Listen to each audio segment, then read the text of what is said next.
हरे कृष्णा। ज्येष्ठ मास अत्यंत पवित्र और भगवान श्री विष्णु की पूजा करने के लिए सबसे श्रेष्ठ मास बताया गया है। इस मास में किया गया दान, जप और तप मनुष्य को सर्वोच्च फल प्रदान करता है और इसीलिए इस ज्येष्ठ मास में इस समय हम श्रवण कर रहे हैं ज्येष्ठ मास के महात्म्य की सुंदर पौराणिक कथाओं का। तो चलिए आज की कथा का आरंभ करते हैं। आइए अब आगे की कथा सुनते हैं। ऋषि लोगों ने कहा, राजा सगर की समस्त संतति जलकर भस्म हो गई और राजा सगर का यज्ञ अधूरा रह गया। उस समय राजा सगर ने क्या किया तथा उनके सैनिकों ने क्या किया, ये सब कुछ कृपा करके हमें बताइए। स्कंद जी ने उत्तर देते हुए कहा, हे शौनक आदि ऋषि लोग, बिल के द्वार पर स्थित सैनिक लोग भय से विवल हो गए और बिल की अग्नि ज्वाला से संतप्त होकर समाचार कहने को राजा सगर के पास गए। वहां जाकर सभी ने त्रैलोक्य का विजय आदि समाचार सुनाया। उन्होंने कहा, आपके पुत्रों ने जब यज्ञ अश्व को कहीं नहीं देखा तब आपके पुत्रों ने अपने हाथ से पृथ्वी के तल भाग को खोद दिया। उसके अंदर 100 योजन के विस्तार में उस वीवर से मिला हुआ गड्ढा या गुफा मिली।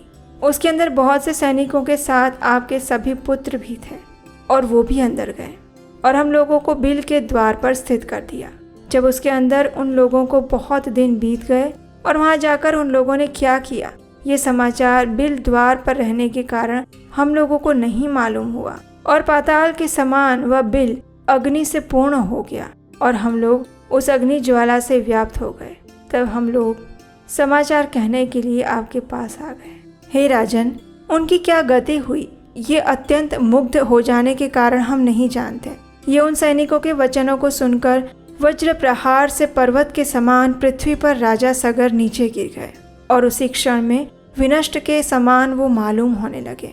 ये देखकर अमात्य वर्ग और सभी ऋत्विक वर्ग हाहाकार करने लगे और उसके बाद राजा सगर को उठाकर मुखमंडल पर जल से सिंचन किया और फिर राजा होश में आ गए। तब राजा को ऋत्विज आदियों ने कहा, हे नृप शार्दूल, शोक न करें। हे समस्त प्राणियों के हित में रत शोक नहीं करना चाहिए, क्योंकि पुरुष लोग वीरशाली होते हैं। उस बिल के अंदर आप और हम तथा वीर लोग चलेंगे। यह निश्चय करके यज्ञ का शेष कार्य समाप्त किया गया और सभी लोग उस बिल अंतर्गत जीव के बल पराक्रम को देखने के लिए निकल पड़े। मार्ग में सैनिकों ने जो देवताओं से भी दुष्कर होता है ऐसा कर्म जिसको सगर पुत्रों ने किया था उसको दिखाया। वीवर पर्यंत पृथ्वी का समस्त तल भाग खोदा। समस्त तल भाग खोदा हुआ देखकर ऋषि लोग कहने लगे, हे उपस्थित वृंद, आप लोग सुनिए। हम सब ऋषिगण राजा सगर के भाव को समझ सकते हैं। यह अत्यंत विस्तीर्ण जो गड्ढा है वो सब सागर हो जाएंगे। और इस प्रकार विवाद करते हुए वे सभी वीवर के समीप आ गए और उस वीवर के समीप सेना को खड़ी करके ऋषियों के साथ धर्मात्मा राजा सगर प्रयत्न होकर परम अद्भुत भूगृह के अंदर गए। वह भूगृह इंद्रलोक के समान रत्नों के दीप से प्रदीप्त और प्राणियों के संचार से रहित तथा सुंदर भस्म राशि से पूर्ण था। राजा तथा वे ऋषि लोग देखकर कम से कम उस तेजपुंज के समीप गए। ज्वलंत अग्नि के समान तेज से व्याप्त उसे देखकर जो कि प्रज्वलमान परमात्मा ध्यानमग्न और योग्य गम्य हैं, उनको कुछ देर के बाद कपिल ऋषि जानकर नमस्कार करने लगे और उनकी स्तुति करने लगे। वे सभी लोग कहने लगे, हे नित्य, हे परानंद, आपकी जय हो। जगत के कारण स्वरूप और मन से सृष्टि करने वाले आपको नमस्कार है।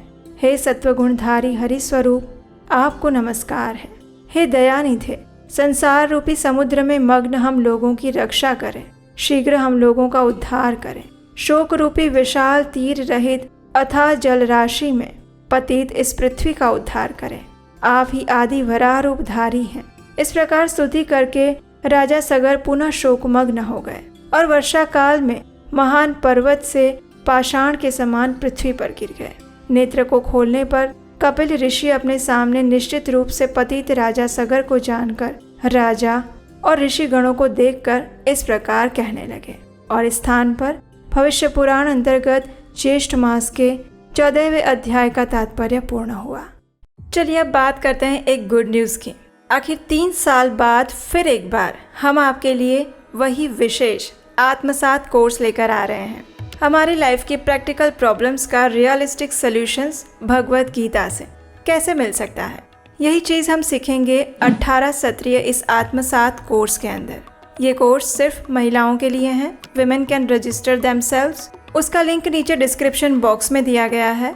उस गूगल फॉर्म को भर के आप अपने आप को रजिस्टर कर सकते हैं इस कोर्स के लिए। कोर्स से जुड़ी हुई और भी जानकारी नीचे डिस्क्रिप्शन बॉक्स में मिल जाएगी। भगवत गीता तो हम कई बार पढ़ते हैं, लेकिन उनमें भगवान के द्वारा बताई गई शिक्षाओं को हम अपने जीवन में कैसे उतार सकते हैं, और वो भी आज के आधुनिक समय में भगवान की वो शिक्षाएं हमारे जीवन में कितनी प्रैक्टिकल हैं, हम उसे अपने जीवन में कैसे आत्मसात कर सकते हैं। यही विषय है हमारे इस 18 सत्रीय भगवत गीता कोर्स का, जिसका नाम है आत्मसात। तो जल्दी कीजिए, आज ही अपने आप को रजिस्टर करें इस कोर्स के लिए। ये कोर्स हम आने वाले दिसंबर महीने में स्टार्ट करने वाले हैं। सीटें बहुत लिमिटेड हैं, इसलिए फर्स्ट कम फर्स्ट सर्व के बेसिस पर आपका रजिस्ट्रेशन दर्ज किया जाएगा। तो अगला नोटिफिकेशन आने की वेट मत कीजिएगा, आज ही अपने आप को रजिस्टर करवाइए। और हम आपको विश्वास दिलाते हैं कि इस कोर्स को करने के बाद आपको भगवत गीता से जुड़ी हुई ऐसी शिक्षाएं और ऐसी इंसाइट्स मिलेंगी जिसके बारे में ना आपने कभी सुना होगा और ना सोचा होगा।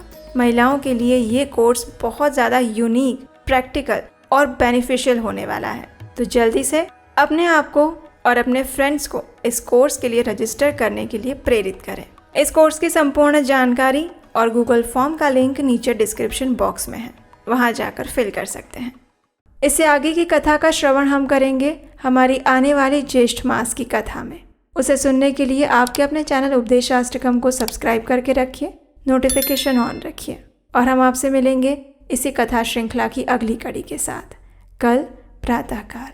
हरे कृष्ण।